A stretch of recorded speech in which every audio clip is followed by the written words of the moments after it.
We come now to the fourth visit, where I shall introduce you to your greatest asset, and with this introduction, the master key to success will be within your easy reach. I say this is your greatest asset because it is the fourth of the 17 success principles with which you may tap and draw upon the supreme power which created you and runs this entire universe. The name of this principle is applied faith, and I want you to remember it is not something I am bringing to you, but it is something you already possess, although you may not have made use of it in the past. And now let me tell you what applied faith is and what you can do with it. Applied faith is the mental attitude wherein you may clear your mind of all fears and doubts and direct it to the attainment of whatever you desire in life. In our first visit, I told you that you and I and every person were blessed with the privilege of complete control over but one thing, and that is the exclusive right to take possession of our own minds and direct them to the attainment of whatever we desire in life. Applied faith is a mental attitude we must cultivate and maintain before we can take complete possession of our minds. It is the means by which we may break the seal of that envelope I mentioned in our first visit and take full possession of the 6 forms of riches we get in return for taking possession of our minds and using them. Those 6 riches were, as you may remember, sound health, peace of mind, a labor of love of your own choice, freedom from fear and worry, a positive mental attitude, and material riches of your own choice and quantity. We are now, this very moment, standing in front of the gateway which can be opened only with the great master key to success. And I'm giving you the closest clue I have yet mentioned as to how you may take possession of this key. In order that you may condition your mind to embrace and use applied faith, you must understand that there are 2 ways in which you can use faith. You can put it into reverse gear and use it in a negative way by allowing your mind to dwell upon the circumstances and the things you do not want, such as poverty, ill health, failure, defeat. And this is precisely what the majority of people do, which explains why the majority of people go through life in misery and want. Or you can take possession of your mind and direct it to think of the 6 riches which came over with you in that sealed envelope. And you will attract these riches to bless and serve you all through your life. Isn't it a strange fact that most people make a negative application of their great power of faith by thinking about and believing in poverty, ill health, fear, failure, and defeat, when it would be so easy for them just to change their thinking over to the circumstances and things they desire? Now let me give you a description of the one thing which represents the main difference between a successful person and a failure. Please listen carefully and think for yourself as I speak, because failure to recognize the truth I am about to give you is the starting point of most failures. Successful people in all occupations, all professions, and all callings have one trait which distinguishes them from the failures. It is their capacity for belief. The failures see the hole in the donut, but do not see the donut around the hole. The successes see the hole also, but they see the donut around the hole. Thomas A. Edison believed that he could perfect an incandescent electric lamp, and despite the fact that he failed over 10,000 times before he was crowned with success, he made his belief uncover the secret for which he was searching. Give one guess as to how many times the average person must fail before he quits. Fails because of the lack of capacity for belief.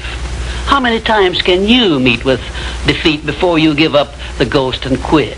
Henry Ford believed he could build a self-propelled vehicle which would take the place of the horse and buggy. And despite the ridicule of relatives and neighbors and the lack of finances, he transmuted his belief into an industrial empire which changed the entire American way of life. Mind you, Ford did this with very little education and no operating capital to begin with. Right here, let me ask you a question which may well change your entire life. You perhaps have an idea or a plan which would be useful to other people.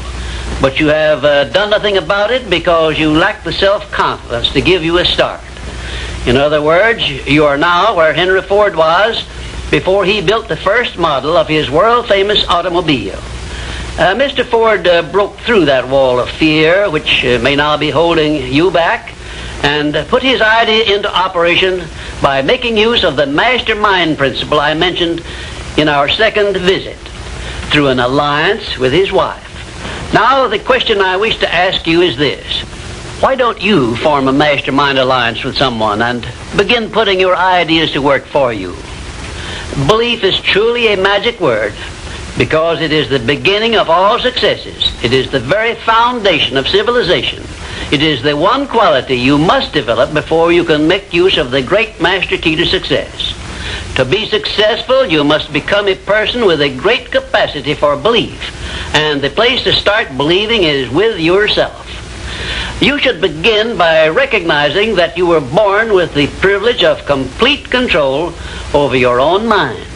You should also recognize that by the application of the master key to success, which I am passing on to you through these visits, you can take full possession of your mind and make it yield you whatever you demand in life. Observe, I use the word demand, not beg. The Creator never intended for you to beg for anything. If He had, He would not have blessed you with full control over your own mind. If your life is not what you want it to be, you can change it. As a matter of fact, you can do anything within reason that you desire to do if you embrace the principle of applied faith and keep it directed to the attainment of the things you want and off the things you do not want. I should know what I'm talking about because I was handicapped at birth by the four horsemen which keep most people in bondage all the days of their lives: poverty, fear, illiteracy, and superstition. I have discovered the master key which gives one deliverance from all the evils one does not want and opens wide the gateway to the riches which the Creator intended every person to enjoy on this earth. Applied faith is the only means by which the master key can be appropriated and used. Therefore, I give you these instructions through which you may create a mental attitude which is favorable for the expression of faith. 1. Know what you want and believe that you can and will get it. 2. Give expressions of gratitude many times daily for having received that which you want, even before you actually get physical possession of it. Possession starts first in the mind. Please remember this. 3rd, keep your mind open for hunches from within. And when you are inspired to action, do not wait, but move on your own personal initiative at once. Remember, there can be no application of applied faith without action.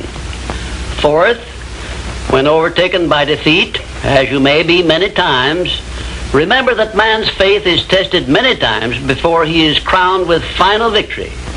And accept your defeat as nothing more than a challenge to keep on trying. And 5, a burning desire for the things or circumstances you want is the starting point of all applied faith. Be definite, believe, and act. And keep on acting if at first you meet with defeat. 6, when doubt creeps into your mind, remember that whatsoever a man believeth, that shall he also reap. Remember, faith is not something you get. Faith is something you already have. But you may be using it in reverse gear by believing in the circumstances and things you do not want, the things you fear. Remember also that faith is guidance only. It is not a power which will bring you what you want, but a power that can guide you to go after what you want and get it. Remember, too, that your faith is limited only by your own capacity to believe. You can do whatever you make up your mind to do. I believed I could give the world a practical philosophy of success which would free men and women from their fears and limitations. I stood firmly back of that belief through 20-odd years of effort. and saw my belief give freedom to millions of people. Do the thing, said Emerson, and you shall have the power.